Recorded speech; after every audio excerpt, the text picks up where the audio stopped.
Fiksi qadrli obunachilari, bugun sizlar bilan ko'pchilik tushunmayotgan yoki tushunayotgan bo'lsa ham qanday bajarishni bilmayotganlar uchun ko'rsatib o'tmoqchiman. Asmaster asga chiqayotganda ko'pchilik tushunmayapti. Asga chiqqaningizda ham 3 ta missiyasini bajarib keyin chiqasizlar. 3 ta ketma-ket matchlarda Erangilda top 15, Livikda top 8 reytingga tartibida kirishinglar kerak. Asmasterga chiqayotganda esa 4 ta ketma-ket matchlarda Erangilda top 12 ta yoki Livikda top 6 reytingga tartibda kirishinglar kerak. Men buni kecha kirdim. Ko'pchilik tushunmayapti ekan. Men sizlarga hozir ko'rsatib o'taman. Ana shu ibtidoiy daraxt saltanatim ustida mana bunaqa belgi chiqadi ishlarda. Men o'sha Asmasterga chiqib bo'lganim uchun chiqmayapti. Mana bunaqa narsa chiqadi. Belgilab o'taman. Astaminatorga chiqishga harakat qilyapman. Emotsiyasi juda ham chiroyli ekan. Turganlaringizdek. Va sizlar o'sha Asmasterga chiqayotganda 4 ta missiyani ketma-ket matchda, reytingli matchda bajarishinglar kerak. Yangi Livikda bajarganinglardan keyin o'sha Asmasterga saralandi deb animatsiya chiqadi.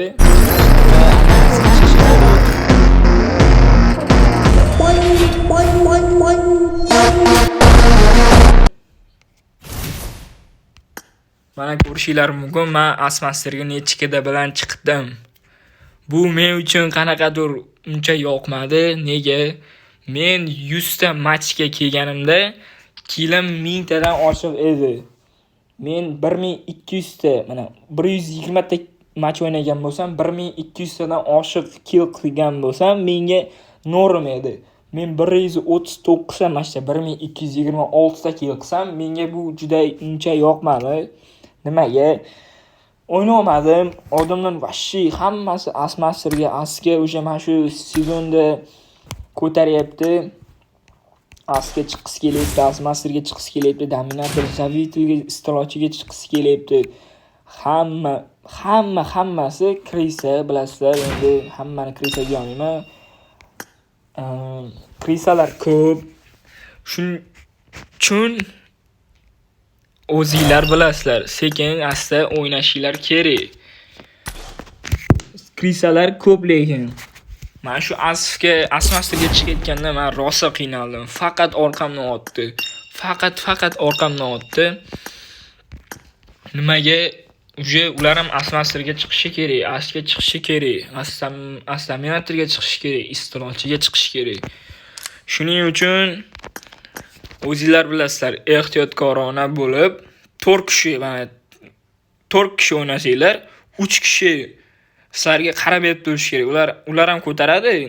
Sizlar oldinda bo'lsanglar, 3 kishi qarab bersa, odam top 10 talikka kirganinglardan keyin top 6 ga kirishinglar kerak bo'lsa, 3 ta sheriklar sizlarga yordam bersa ham 6 ta 7 ta odam qoladi. 7 ta baribir odamlar bir-birini otganidan keyin top 6 ga kirib qolasizlar. O'shanda top 5 ga kirishga ham harakat qilaveringlar. Chunki top 6 ga kirganinglarda bug bo'lib kirmading deyish ham mumkin.